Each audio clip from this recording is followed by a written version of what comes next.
ചേട്ടാ നമസ്കാരം. നമസ്കാരം.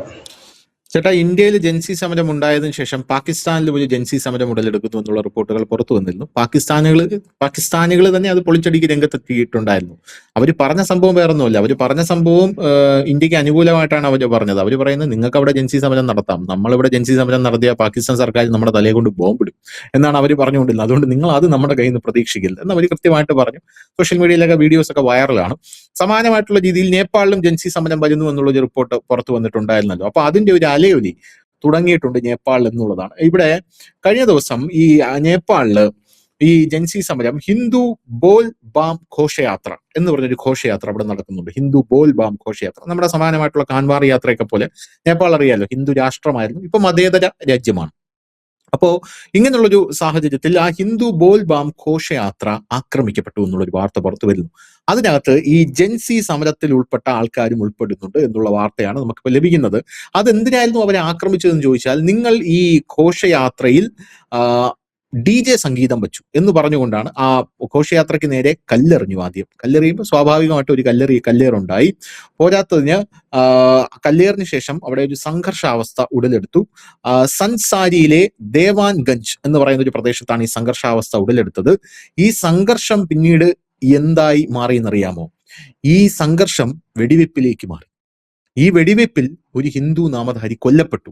അതുവരെ കാര്യങ്ങൾ എത്തി നിൽക്കുകയാണ്. അപ്പൊ ഇവര് പറയുന്നത്, സ്വാഭാവികമായിട്ടും ശർമ്മ ഒലി ഉണ്ടായിരുന്ന സമയത്തും ഇവര് പറയുന്നത് വെടിവെച്ചത് ഞങ്ങളല്ല എന്ന് പറയുന്നുണ്ട്. അത് ഇപ്പം ഈ കലാപകാരികൾ പറയുന്നത് വെടിവെച്ചത് സായുധ സേനയിലെ ആൾക്കാരാണ് വെടിവെച്ചത്, അവരാണ് ഓപ്പൺ ഫയർ ചെയ്തത്, അങ്ങനെയാണ് മരിച്ചത്.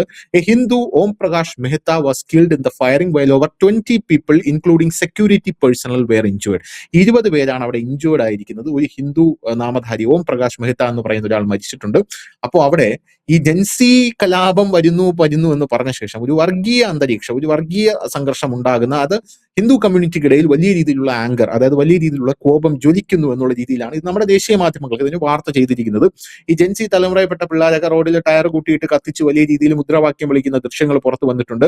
നേപ്പാളിലെ പല ഭാഗത്തും തീവെപ്പ് നടന്നിട്ടുണ്ട്. അങ്ങനെ വലിയ രീതിയിലുള്ള പ്രക്ഷോഭത്തിലേക്ക് നേപ്പാൾ വീണ്ടും ഒന്നുകൂടെ കടക്കുകയാണ്.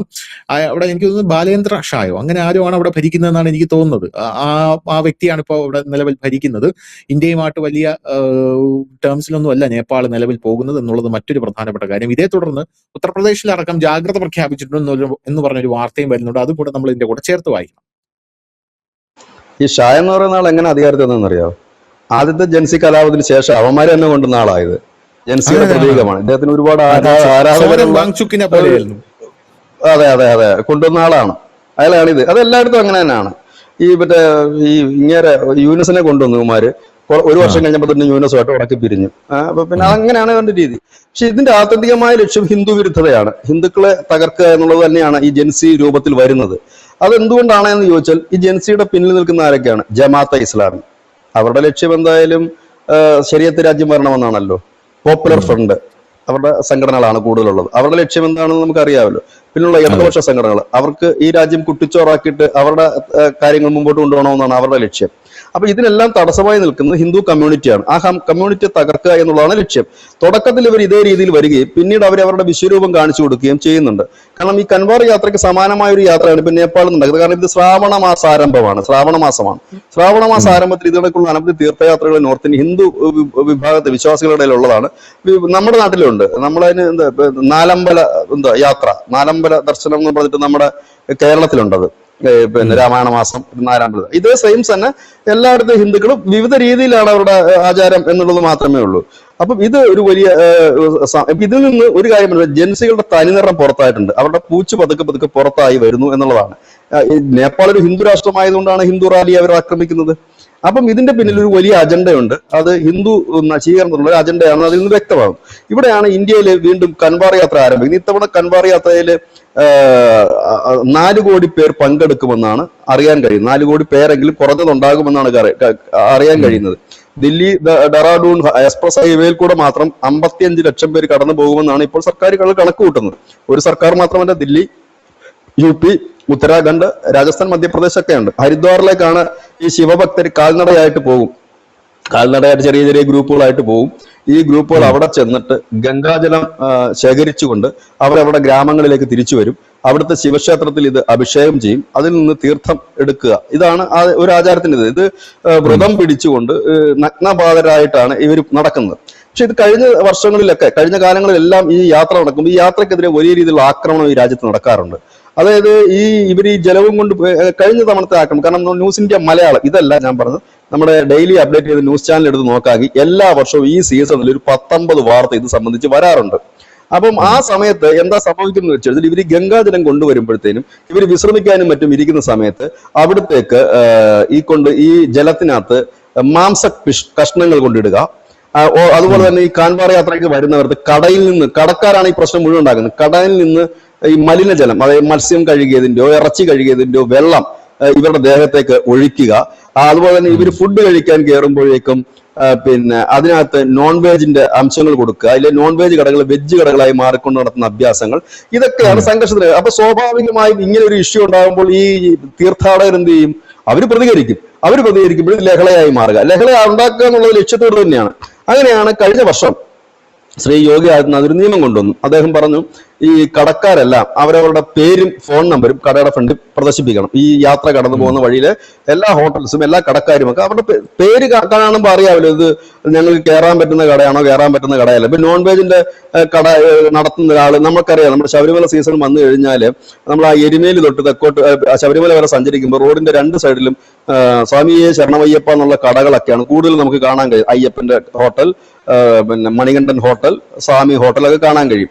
ഈ ഹോട്ടലൊക്കെ നമ്മൾ വിചാരിക്കും ഇതൊക്കെ എവിടുന്ന് വരുന്നു ഈ ഹോട്ടലിൽ നിന്ന്? ഒന്നുമില്ല, സീസൺ കഴിഞ്ഞ് കഴിയുമ്പോൾ ഇത് റഹ്മത്താകും, പിന്നെ വേറെ എന്തെങ്കിലും ആകും, ആ പേരിലാണ് പിന്നെ ഈ ഹോട്ടലിൽ നിൽക്കുന്നത്. അതായത് നോൺ വെജ് ആയിരുന്ന ഹോട്ടലാണ് ഒറ്റ ദിവസം കൊണ്ടത് ഈ സീസൺ ശബരിമല സീസണോടനുബന്ധിച്ച് അവരവരുടെ കച്ചവടം, അതാണ് അതിനകത്ത് ലക്ഷ്യം.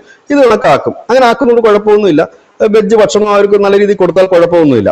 അങ്ങനെ ഹോട്ടലിലെ പേര് മാറ്റുന്നത്, കാരണം ഈ ഹോട്ടലിലെ പേര് മാറ്റുന്നത് എന്തിനാണെന്ന് വെച്ച് കഴിഞ്ഞാൽ ഇതിലൊക്കെ ആൾ കയറുക എന്നുള്ള ഉദ്ദേശം വെച്ചിട്ടാണത്, മാർക്കറ്റിംഗ് ആണ്. അപ്പം ഇങ്ങനെയുള്ള ഹോട്ടലുകൾ കേന്ദ്രീകരിച്ച് പ്രശ്നങ്ങൾ ഉണ്ടാകാൻ തുടങ്ങിയപ്പോഴാണ് യോഗി പറഞ്ഞത്, നിങ്ങൾ നിങ്ങളുടെ ഓണറുടെ പേര് വെക്കണം, ഫോൺ നമ്പർ. ഇന്ത്യ എല്ലായിടത്തും ആ നിയമമുണ്ട്. നമ്മളൊരു ഷോപ്പ് ഈ കേരളത്തിൽ പോലും ഇട്ട് കഴിഞ്ഞാൽ ആ ഷോപ്പിന്റെ താഴെ ഫോൺ നമ്പരും പേരും എല്ലാം വെക്കണമെന്നാണ് നിയമം. പക്ഷെ ആരും ചെയ്യാറില്ല, ബോർഡ് തന്നെ വെക്കാറില്ല. നമ്മൾ പലപ്പോഴും കണ്ടിട്ടുണ്ട്, നമ്മൾ ഈ കേരളത്തിൽ കൂടെ സഞ്ചരിക്കുമ്പോൾ ഈ കടകളുടെ ബോർഡ് നോക്കിയാൽ സ്ഥലപ്പേര് പോലും വെക്കാറില്ല. ഇത് ഏത് സ്ഥലമാണ്? പണ്ട് നമ്മൾ ഈ ബസ്സിലൊക്കെ യാത്ര ചെയ്യുമ്പോൾ ഈ ബോർഡിനകത്ത് സ്ഥലപ്പേര് കണ്ടിട്ടാണ് ഇത് ഏത് സ്ഥലമാണെന്ന് മനസ്സിലാക്കുന്നത്. ഇന്ന് എത്ര പേർക്ക് ആ സ്ഥലപ്പേര് കാണാൻ പറ്റുന്നുണ്ട്? സ്ഥലപ്പേരില്ല. അതിശയിപ്പിച്ച കാര്യം ബാങ്കിന് പോലും ഇല്ലെന്നുള്ളതാണ്. പല ബാങ്കുകളുടെ ഇതിൽ ഏത് ബ്രാഞ്ചാണെന്ന് എങ്ങനെ അറിയും? ഇത് സ്ഥലപ്പേരില്ല, ആ ഒരു പേര് മാത്രം വെച്ചിട്ടാണ് ഇവരിപ്പോ ചെയ്യുന്ന പരിപാടി. അപ്പം ഇങ്ങനെ പോകുന്ന ഒരു രീതിയാണ്. ഇതുകൊണ്ട് തന്നെ ഇത്തവണത്തെ ഈ കൻവാർ യാത്രയ്ക്ക് സൈബർ കമാൻഡോകൾ ആദ്യമായി രാജ്യത്ത് വിന്യസിക്കുകയാണ്. സൈബർ കമാൻഡോകൾ, കാരണം അങ്ങനെയുള്ള ഈ സൈബർ കമാൻഡോകൾ എന്ന് വെച്ചാൽ ഈ സോഷ്യൽ മീഡിയ കൂടെയുള്ള ദുർപ്രചരണങ്ങൾ ധാരാളം ഈ സമയത്ത് നടക്കാനുള്ള സാധ്യതയുണ്ട്.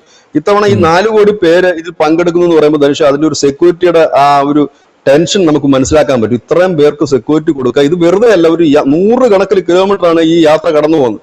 അത് ഒറ്റ സ്ഥലത്തിൽ പോകുന്ന യാത്രയല്ല ഇത്. ഒരു പ്രകടനമോ റാലിയോ അല്ല. ഒരു 50 പേരുടെ ഗ്രൂപ്പ്, ഒരു 10 പേരുടെ ഗ്രൂപ്പ്, ഒരു 5 പേരുടെ ഗ്രൂപ്പ്, ഇവർ തമ്മിൽ യാതൊരു കണക്ഷനും ഇല്ല.